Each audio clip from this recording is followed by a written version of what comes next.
Hello बच्चों, कैसे हैं आप सब लोग। आज हम पढ़ेंगे क्लास 3 का चैप्टर 10 रस्साकसी। जोर लगाओ है ईसा सीना ताने रहो अकड़कर, रस्सा दोनों ओर पकड़कर, तिरछे पड़कर कमर जकड़कर, जोर लगाओ है ईसा है ईसा।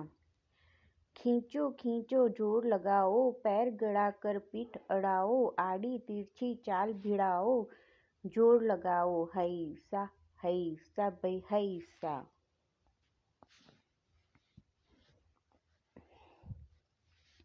रस्सा नहीं फिसलने पाए, साथी नहीं बिचलने पाए, जोश खरोश न ढलने पाए, जोर लगाओ है ईसा है ईसा।